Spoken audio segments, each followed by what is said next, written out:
না পড়লে কি কোনো প্রবলেম হবে? না, লেখাপড়া না করলে কোনো প্রবলেম নাই তো। কি প্রবলেম? বাংলাদেশে সবাই কি লেখাপড়া করছে? বা লেখাপড়া করে কি তার জীবনে কিছু করতে হবে? কোনো সমস্যা নেই, লেখাপড়া ছাড়া সবকিছু করা যাবে, কোনো ব্যাপার না।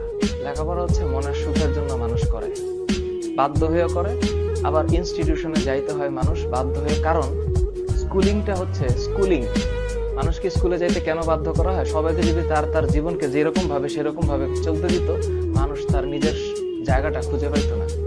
এমনও তো হইতে পারে যে স্কুলে গিয়ে পড়ালেখা করার পরে কারো ভিতরে ফিজিক্সের প্রতি প্রেম তৈরি হয়েছে, তার ফিজিক্স ভালো লাগছে, সে ফিজিক্স নিয়ে কিছু করছে। এখন তোমরা আবার টাইনো না যে স্যার অনেক বিজ্ঞানী তো জীবনে স্কুলেও যায় নাই, কোনোদিন স্কুল পাস করে নাই।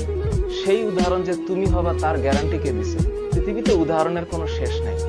কিন্তু schooling, college, university is a process, যেখানে গিয়ে মানুষ হয়তোবা তার পছন্দের একটা জায়গায় যাইতে পারে, তার পসিবিলিটি বেশি। কিন্তু স্কুলে না গিয়ে যে তুমি সাকসেসফুল হবা তার গ্যারান্টি কেউ দেয় না। সুতরাং লেখাপড়া না করলে চলবে, সমস্যা নেই। সবাই কি লেখাপড়া করবে? আমি যে পড়াচ্ছি সবাই কি এটাকে খুব ভালোভাবে নিবে না তো। নিতে কেউ বাধ্য না তো। পৃথিবীতে বাধ্যতামূলক কিছু নাই, মানুষের জীবনটাই বাধ্যতামূলক না।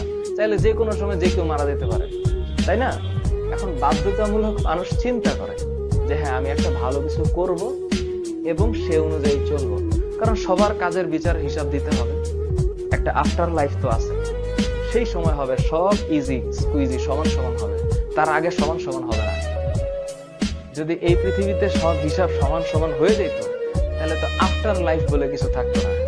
আফটার লাইফ একটা আছে, সেখানে হিসাব সমান হবে এবং প্রাপ্য অনুসারে